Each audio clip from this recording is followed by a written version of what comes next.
사도행전 28장 16절에서 31절의 말씀으로 로마에서도 복음을 대한 제목으로 말씀을 나누겠습니다. 벌써 사도행전이 시작한 지가 그제 같은데 1장서부터 28장 오늘 마지막까지 다 마쳤습니다. 매일 새벽부터 해서 이게 근 한 달 이상 진행된 것 같아요. 한 달 다 된 것 같아요. 그래서 오늘이 사도행전 마지막입니다. 아마 내일부터는 예레미야가 들어가게 되겠습니다.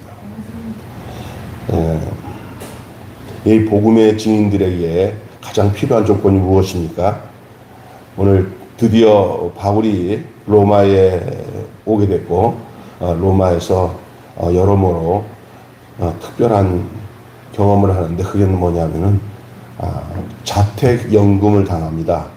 로마 감옥에서도 조금 자유롭게 보장을 해줘서 사람들이 찾아와서 면회를 하는데, 그 자기 방으로 자기 그 이렇게 거처가 감옥이 좀 더 넓어서 여러 명이 와가지고 앉아서 뭐 대화도 나누고 면회도 하고 이런 좀 약간의 자유로움이 있었던 것 같습니다. 너무 큰 은혜죠.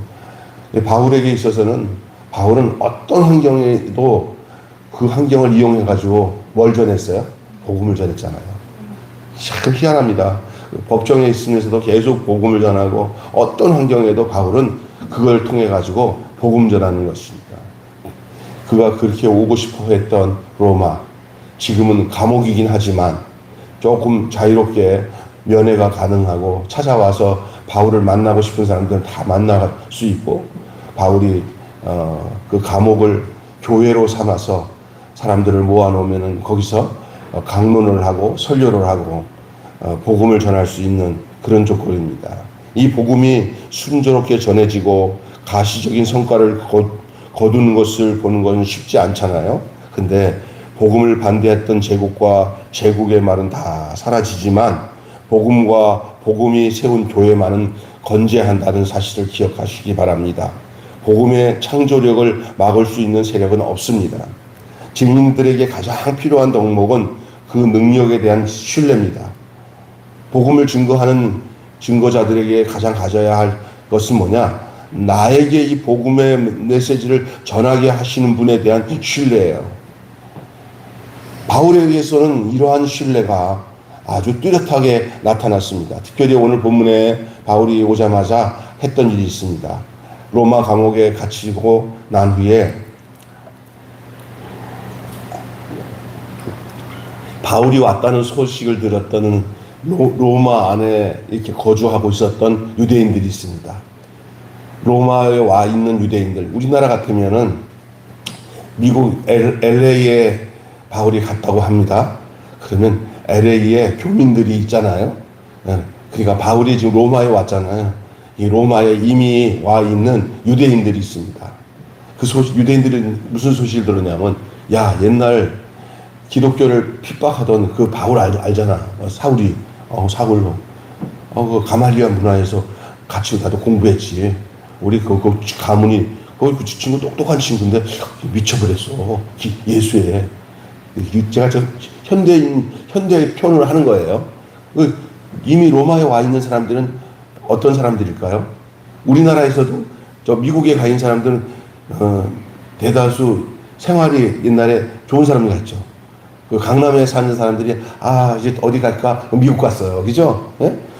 그처럼 여기 지금 그 로마에 와 있는 유대인들은 몇몇 사람들은 바울의 옛날 친구이기도 하기도 하고 바울에 대해서 막 증오심을 갖고, 아니 여기까지 왔어? 거기서 유대 나라에서 처리해야지 여기까지 왔어? 막 하면서 막 격분하는 사람도 있고, 또 반대로 야, 옛날 동창 하나 만나네. 나 참 그 친구 갑자기 또라이가 돼가지고, 아니 그렇게 열심히 하나님 섬긴다고 하면서 기독교 핍박하면서 제사장들한테 유임을 받고 그러다가, 아니 어느 날 갑자기 이 미친 도를, 이거 다시 말해서 이 예수교를 전하는 사람이 됐어. 그래갖고 지금 그 우리 유대 민족들이, 백성들이 지금 난리가 치니까 지금 저 로마 시민이라고 그러면서 로마에다 상소해가지고 여기까지 왔잖아. 우리 가서 봅시다. 그러는 거예요. 그래서 찾아온 거예요. 바울이 그들을 불러놓고 옛 정도 생각나지만 저들의 안타까움, 저들을 두고는 이제 동족들에게 복음을 전하는 거예요. 바울은 참 기가 막힌 게 어떻든 간에 때를 얻든지 못 얻든지 내가 만난 예수님, 여러분도 여러분이 만난 예수님을 증거하시기를 바랍니다. 복음 전도라는 것은 그렇게 복잡한 거 없어요. 내가 예수 만난 증거가 있어야 돼. 옛날에는 좀 안 좋았어, 내가. 그런데 지금은 좋아졌어, 예수 때문에. 그게 내가 전할 내용이에요. 믿습니까? 그래서 이게 너 얼굴 좋아진다. 나 요즘에 교회 다녀. 근데 교회 다니는데 참 마음이 편하고 좋아. 너도 교회 다녀. 이게 복음이에요. 뭐 모르는 거 아는 거 다 끄집어내면 야 몰라 이러죠. 그러나 내가 증거가 돼야 돼. 내가 증거가 돼가지고 바뀌어진 내용을 전하면 사람들이 나도 그럼 교회 가볼까 이렇게 하면서 이제 교회 오게 되면 목사님을 통해서 말씀을 통해 듣고는 그 말이 내 말이구나 하면서 변화되는 거예요. 그러니 전도의 가장 큰 교보제는 누가냐? 나야. 변화된 나. 내가 예수 만난 증거 없으면 전도할 거리가 없어요. 믿습니까? 그러니까 여러분, 바울은 그냥 자기가 부활하신 예수님을 만난 증거가 너무나 뚜렷하니까 만날 때마다 사람들의 화두가 저 사람은 어떻게 된 거야? 무슨 일이 생긴 거야? 관심이 있잖아요. 그게 바울에게선 도움이 되는 거예요. 이 사람들이 나에 대해서 관심을 갖는구나. 그럼 내가 예수 만난 얘기를 해야지 하고는 그냥 자기가 현장에서 본 것처럼. 여러분, 증인 중에 가장 중요한 게 뭐냐면 불난 거 직접 본 사람이 와서 불난 얘기를 해야 정확하게 전해요. 그죠? 누가 얘기해 줘놓고 불났다던데 나는 보지 못했는데 아주 사람들이 정신이 없었다라고 그러더라고요. 너 안 갔구나. 직접 본 사람 있으면 말해봐라고. 직접 본 사람이 직접 증거하는. 여러분이 남이 은혜 받은 거 끄집어가지고 전하면 별로 은혜 못 받지만 내가 만난 예수님을 전해야 증거가 되는 줄 믿습니다. 사람들의 관심은 너 예수 믿고 너는 이렇다니까. 근데 바울이 나는 이런 사람이었어. 나는 예수를 믿고 이렇게 됐는데 당신들에게. 바울은 너무나 똑똑한 사람이라 하나님이 바울을 회심시켜서 예수님이 만나가지고 바울을 정확하게 가르쳤는데 이 바울이 거의 예수님과 방불할 정도로 예수가 충만한 사람이에요. 마치 바울 안에는 예수가 살아있어요. 그냥 바울이 전하는 게 어떨 때는 예수님보다 더 잘 전해. 왜냐하면 바울은 그만큼 준비가 됐어요. 세상 공부 다. 여러분, 이 세상에서 세상 공부 많이 하는 것도 예수 믿고 나면 그거 다 하나님이 이용하는 줄을 믿습니다. 아멘? 그렇잖아요. 그래서 바울이 학식이 워낙 좋으니까 많은 사람 공부를 했는데다가 성령 받고 예수가 분명하니까 자기 동족들에게 복음을 전해요. 로마에서도 먼저 유대인에게요 라는 선교 원칙을 고수하는 거예요. 왜냐하면 로마에 오자마자 로마 사람들에게 바울은 로마 말도 하고 헬라 말도 하고 히브리 말도 하고 유대인들에게도 똑같은 언어가 통하고 헬라 사람들인 로마 사람들에게도 언어가 통하는 사람이에요.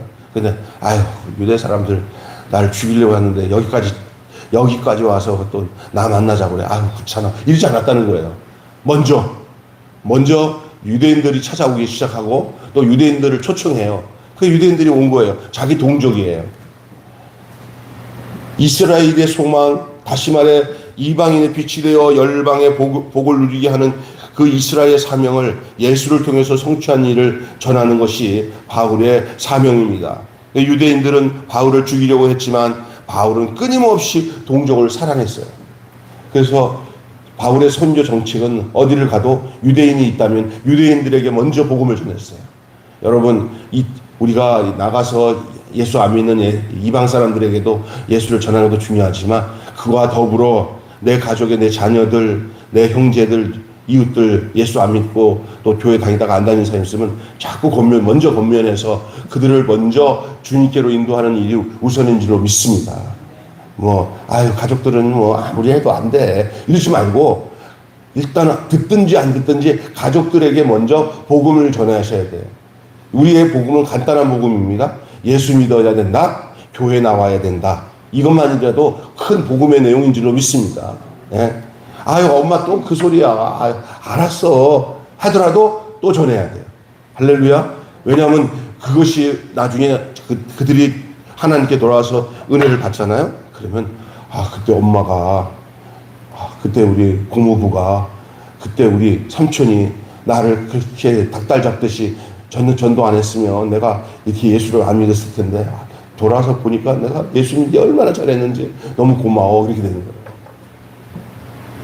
여기 있는 우리 정현재 우리 권찰님은 우리 누구지?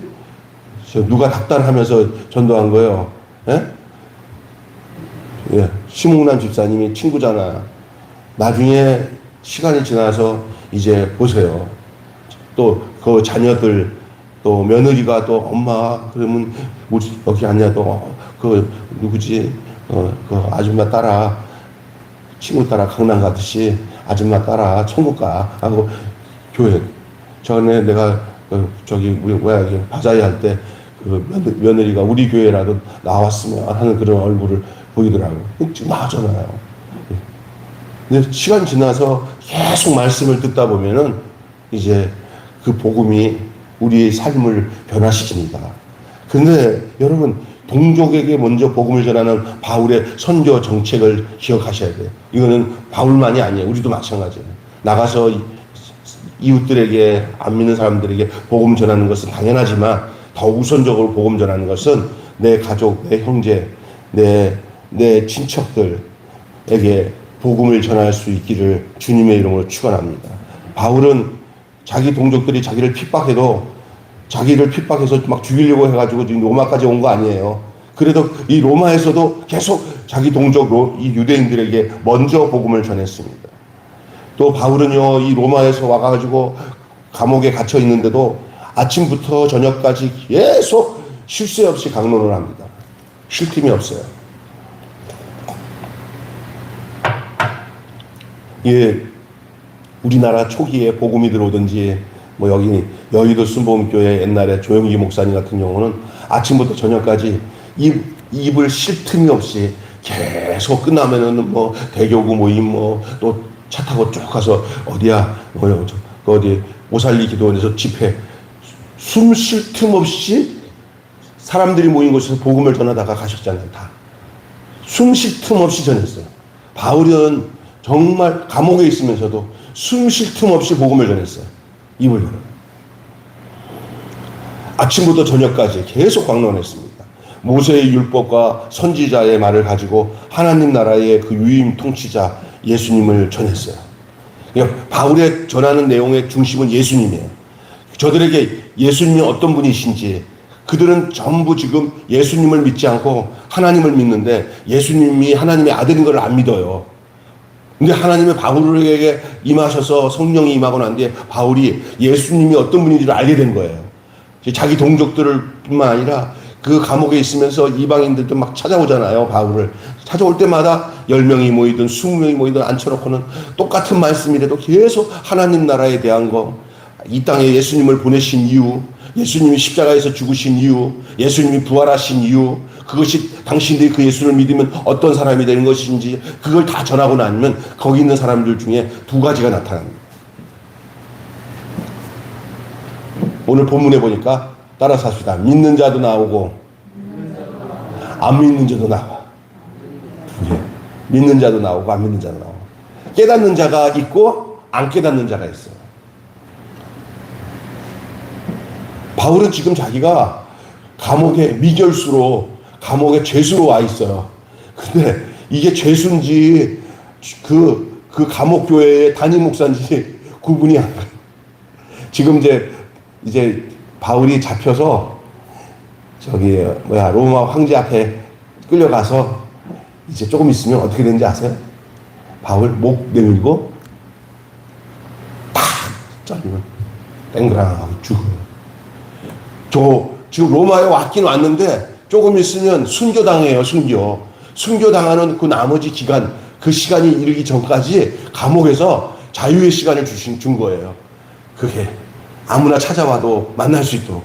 그 시간을 죽는 날까지 뭘 전했어요? 예수 복음을 전한 줄로 믿습니다. 하나님 나라의 위임과 그 통치자들, 그 예수님을 전했어요. 바울에게서 이 가택연금 중에 미결수의 모습은 찾아볼 수가 없어요. 누가 바울이 죄수라고 보겠어요. 복음을 향한 불같은 열정과 복음에 대한 명료한 이해를 가진 증인이 그 앞에 있을 뿐이지 죄수는 눈에 보이지도 않아요. 죄수가 안 보여요. 바울은 죄수인데 죄수로 안 보여요. 뭐로 보이냐? 열정적인 설교자, 복음을 증거하는 복음 전도자로만 보여요. 지금 세상적으로는 지금 로마 감옥에 갇혀 있는 거예요. 로마 감옥이 조금 여유가 있는 게 뭐냐면 그래도 로마 시민들에게 대해서는 이렇게 사람들이 찾아오면은 이렇게 면회도 하고 단체 면회도 하고 뭐 바울에게서는 너무 좋은 거죠. 한 명도 아니고 뭐 수십 명이 와서 앉아가지고 몇 시간 동안 바울에게 이 복음을 듣고 그럼 땡 하고 끝나면 또 다음 시간에는 또 다음 팀들이 들어와서 앉아가지고 복음을 전하고 바울은 세상 말로 신났어. 왜 신났냐? 예수를 전하는 게 신났어요. 할렐루야. 그게 바울의 모습이에요. 그러나 바울의 삶은 얼마 있으면 이제 목 잘려 순교할 시간들이 가까운데도 불구하고 바울은 그것도 생각이 안 나요. 내가 죽을 것도 생각 안 나요. 지금 복음 전하는 일에 전념을 다할 뿐입니다. 이렇게 로마에서 얼마간 계속 이 감옥에서 복음을 전한 이 복음이 로마가 기독교 국가가 되게 로마를 하나님이 확실하게 복음으로 뒤엎는 역사가 일어난 줄로 믿습니다. 아멘. 복음이 훗날 제국을 복음으로 삼키고 유럽의 문명을 변혁할 하나님의 나라 운동이 소박하고 미미한 담대하게 거침없는 이 바울의 셋집. 이 셋집이라는 것은 뭐냐면요. 감옥에 자기 방을 하나 크게 준 그 셋집이에요. 감옥인 감옥인데 셋방살이 같은 감옥이에요. 거기서 계속적으로 성경 공부 운동이 일어나고 말씀을 가르치는 운동이 일어났어요. 그것이 처음에는 시작이 미미하게 시작되었지만 거기서 복음을 듣고 은혜 받고 간 사람들이 곳곳에 퍼져가지고 가서 또 그 사람들이 교회를 세우고 바울의 이 로마 감옥 성경대학을 졸업한 사람들이 꽤 많아요. 바울의 감옥 성경대학에 졸업한 사람들은 어떻게 했냐? 공짜예요. 찾아와서 일주일 동안 공부한 사람도 있고, 이틀만 공부한 사람도 있고, 좀 길게 공부한 사람도 있고, 짧게 공부한 사람이 있는데, 졸업은 어떠냐면, 말씀 다 듣고 나고 깨닫고 난데 성령 임하면 졸업이에요. 할렐루야? 말씀 다 듣고, 이제 알겠다. 이런 거구나 하고는 회개하고 울면서 기도했더니 성령 임하면은 이제는 복음 전도자로 이제 파송을 하는 거예요. 바울은 신났어요. 그때 이 초기에 이 기독교를 시작하는 이 로마의 감옥에서의 바울의 이 말씀 운동은 이 전 세계가 복음으로 전파되는데 초석이 됐어요. 그래서 바울이 로마에 가고 싶었던 거예요. 이런 일이 있을 거라는 생각으로. 이 미결수의 셋집이 유럽 문명사적 지도를 바꾸는 하나님 나라 운동의 전초기지가 되었다는 거예요. 그래서 여러분 바울이 전 유럽을 복음을 전할 수 있었던 것은 돌아다니면서 교회를 세우는 것도 좋았지만 로마 감옥에서 로마의 유력한 사람들, 그 이방인들, 배운 사람들이 다 바울에게 찾아와서 바울에게 말씀을 듣다가 거기서 그들이 꼬꾸라지고 그들이 곳곳에 흩어져서 복음을 전했으니 또 다른 바울들이 생겨가지고 바울에게 복음을 전한 사람들이 또 다른 바울이 된 거예요. 바울이 예수님처럼 된 것처럼 바울에게 말씀을 듣는 사람들이 그 받은 사람이 바울처럼 됐다는 것은 곧 누구처럼 된 거예요. 바울이 예수님처럼 되었으니까. 저들도 예수님처럼 된 거예요. 그래갖고 나가갖고 바울처럼 그의 일생들을 복음을 전하는 그래서 그게 흘러 들어와서 저에게까지 들어온 거예요. 여러분에게까지 들어온 거예요. 할렐루야. 그 역사는 지금도, 그래서 따라서 합시다. 사도행전은 지금도 이어진다. 사도행전을 이어가는 교회, 사도행전을 이어간다는 말이 그거예요. 성령행전이에요. 사도행전의 주인공은 성령님이에요. 바울을 통해 가지고 복음을 전했죠. 이렇게 끝나요. 오늘 본문 말씀에 보면은 계속 말씀을 전하더라 하고 끝나요. 바울이 어떻게 되는지는 안 가르쳐줘요. 이제 그 바울의 복음을 이어받아서 이제 사도행전을 써나갈 사람들은 누구냐? 저와 여러분인 줄 믿습니다. 전도행전, 복음행전, 성령행전, 이게 사도행전이에요. 바울이 행한 것처럼 우리 또한 사람이 만나는 데마다 복음 전하는 것을 멈추지 않냐는 그런 일들이 진행되는 것이죠. 하나님의 약속은 지켜졌습니다. 제국이 그 중심으로부터 흔들렸어요. 거침없게 담대하게 하나님의 통치를 전하는 자들 앞에서 가이사 통치 아래에 있던 자들이 다 넘어졌어요. 죽은 예수, 그래서 부활하셔서 하늘로 가셨지만은 성령 보내셔가지고 그 각 사람 심령에 예수가 다시 성령으로 다시 임해서 초대교회가 생기고, 그 초대교회에 가장 강력하게 복음을 전했던 이 사도 바울이 로마 심장에서 복음을 증거하게 되었어요. 로마 심장에서. 그게 감옥이에요. 로마의 유지들이 다 바울을 만나 복음을 듣게 되고 구원을 받은 사람도 있지만 또 받지 못한 사람도 있다고 성경은 얘기하고 있어요. 그 받은 사람들이 가만히 있겠어요? 복음은 계속 이어서 전파되게 되어 있는 거예요.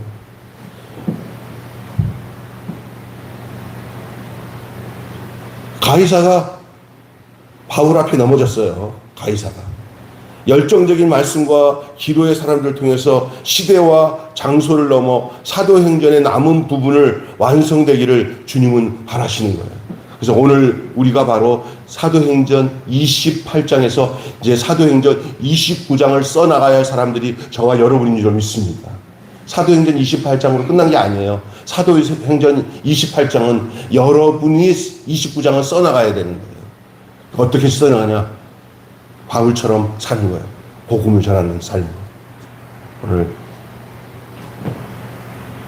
한마디로 복음의 전진을 막을 수 있는 것은, 복음의 전진을 막을 수 있는 것은 없다. 그 복음의 능력을 믿는 증인들을 하나님은 찾으신다. 오늘도 그렇습니다.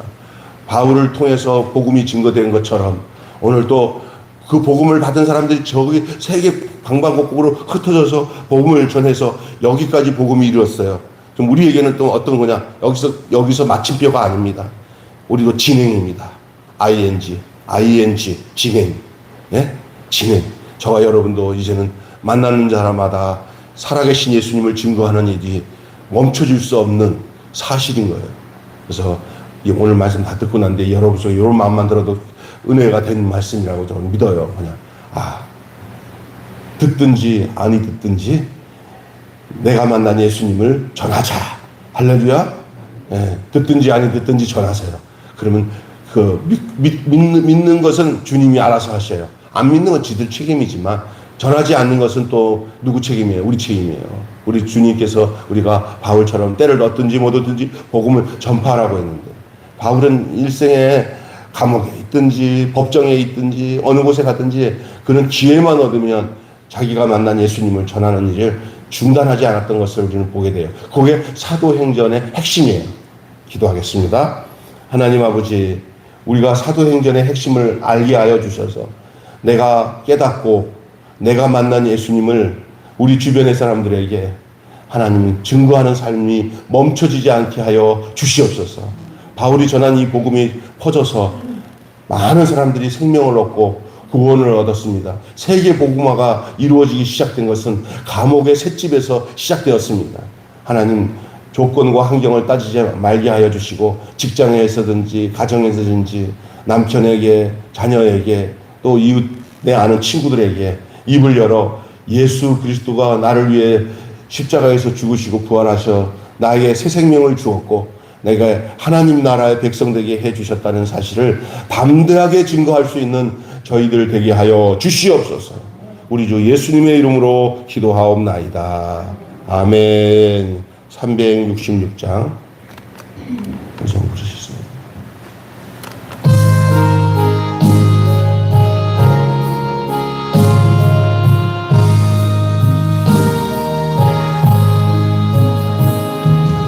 어두운 내 눈 밝히사 진리를 보게 하소서. 진리의 열쇠 내게 주사 참빛을 찾게 하소서. 깊으신 뜻을 알고자 엎드려 기다리오니 내 눈을 뜨게 하소서. 성령이여 막혀진 내 귀 여시사 주님의 귀한 음성을 이 귀로 밝히 들을 때에 내 기쁨 한량 없겠네. 기쁘신 뜻을 알고자 엎드려 기다리오니 내 귀를 열어주소서.